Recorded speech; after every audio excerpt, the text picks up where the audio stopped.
আসসালামু আলাইকুম। দেশে এবং দেশের বাইরে যে যেখান থেকে আমার ভিডিওতে দেখতেছেন সবাইকে জানাই শুভেচ্ছা। আমি দেখাচ্ছি একটি গ্রামের ধানের কৃষি জমি। ধানগুলা দেখুন অনেক সুন্দরভাবে হয়ে গেছে, আর 1 মাস পরে ধানগুলো এখান থেকে কেটে বাসায় নিয়ে যাবে কৃষক। তো ধানে প্রচুর পরিমাণে লাভ হয়, যারা ধান চাষ করে গ্রামে তাদের প্রচুর লাভ হয়। আপনারা দেখতে যে আমরা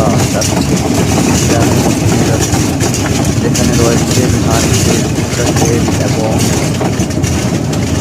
রয়েছে টমেটো বাগান।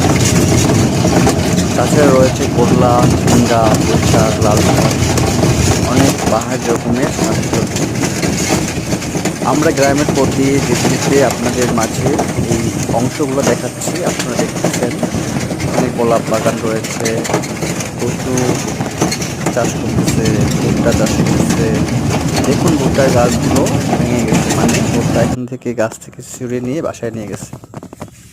তাজা ঘাস রয়েছে, এগুলা হচ্ছে অলিগলিতে ধানের পাশে যে গলিগুলো রয়েছে এই ধানের ক্ষেত, আর পাশে হচ্ছে টমেটো বাগান।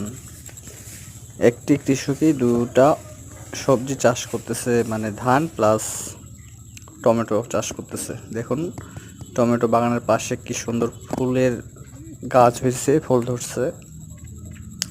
তো কৃষক অনেক টাকা লাভ করে ধান চাষ করে। আপনারা হচ্ছে পরের যে লং ভিডিওটি আমি দিচ্ছি এটা দেখবেন, আর অবশ্যই সাবস্ক্রাইব করে পাশে থাকবেন। এগুলো হচ্ছে ধান কেটে ফেলছে, ধানের অংশে পানি জমে গেছে, কয়েকদিন আগে বৃষ্টি হয়েছে। তো আরও নতুন নতুন কৃষি বিষয়ক ভিডিও আসতেছে এই চ্যানেলে, সঙ্গে থাকবেন। আজকে এই পর্যন্ত, আল্লাহ হাফেজ।